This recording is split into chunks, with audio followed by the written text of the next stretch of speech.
Les États-Unis sont en train de nous donner une leçon incroyable. Eh bien, salut les gars, j'espère que vous allez tous bien. Je me porte très bien aussi.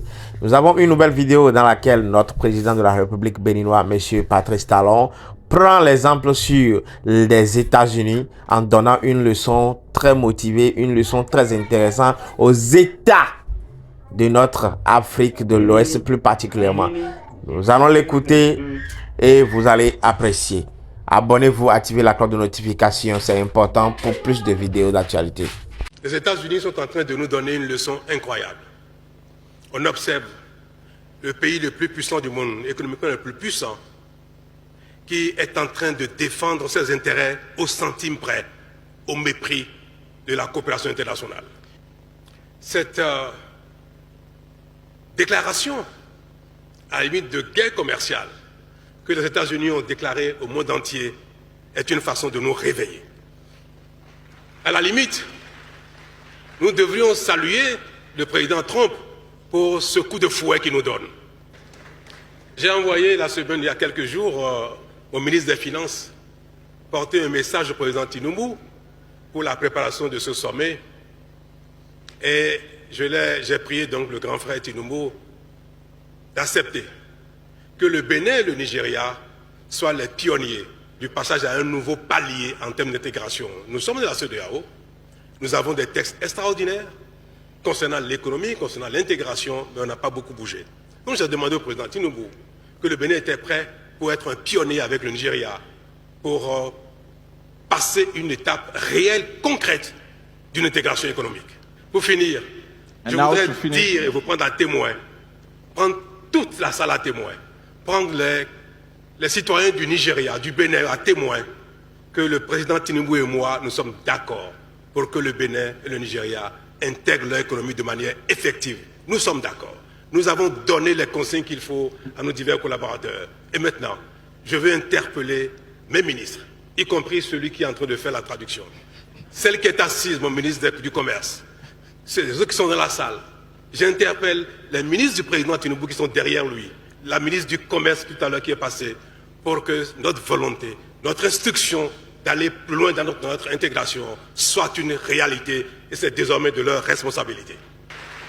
Président Tinubu, il faudrait que vous et moi, que le Bénin et le Nigeria, qui sont deux pays siamois, du sud au nord, nous sommes exactement les mêmes. À tout point de vue, je voudrais que nous soyons les pionniers de cette nouvelle dynamique. Dieu bénisse l'Afrique de l'Ouest. Merci. L'Afrique a les mêmes idéaux que le reste du monde. Ce n'est pas la volonté qui nous manque, mais nous ne parvenons pas à faire aboutir nos idéaux. Et notre échec principal, et qui est la cause de notre sous-développement, c'est bien notre incapacité à mettre en œuvre notre idéal. Et ceci est de la responsabilité de nos leaders, nos responsables. C'est de la responsabilité de nos collaborateurs, c'est-à-dire les ministres. C'est de la responsabilité des cadres de nos ministères. C'est de la responsabilité de notre administration globale. Ce sont donc l'ensemble des divers responsables de l'Afrique, du plus haut niveau jusqu'au plus bas, qui sont responsables de la non-mise en œuvre de notre idéal. Et c'est pour cela, Monsieur le Président Ahmed Tinubu, que votre appel à une action commune pour la complémentarité et l'intégration de notre économie, qui relève du rôle des chefs d'État que nous sommes, est à saluer. Ce n'est pas pour moi une manière d'excuser les chefs d'État et d'exprimer que notre rôle dans notre échec est infime. Non, nous avons notre part de responsabilité dans l'échec. Je vais parler des chefs d'État, des principaux responsables au sommet de l'État. Mais cette responsabilité de cet échec ne relève pas seulement de cette insuffisance des chefs d'État que nous sommes. Tellement les responsables politiques, tellement l'administration ne fait pas ce qu'il faut, que nos populations, nos hommes d'affaires sont obligés de contourner les obstacles de l'administration, d'avoir affaire à l'informel pour échanger entre les communautés d'un pays à l'autre.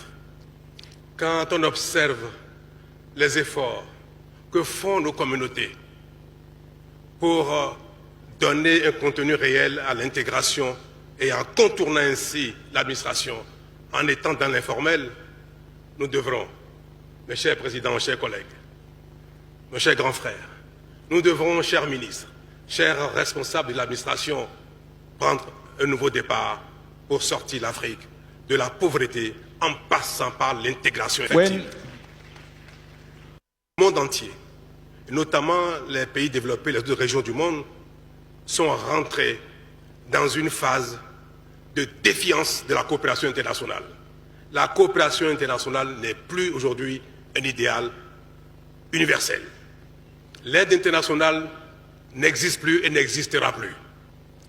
Et le seul moyen pour nous, pour nos populations, de sortir de la pauvreté est que nous fassions les efforts qu'il faut sur nous-mêmes pour nous développer.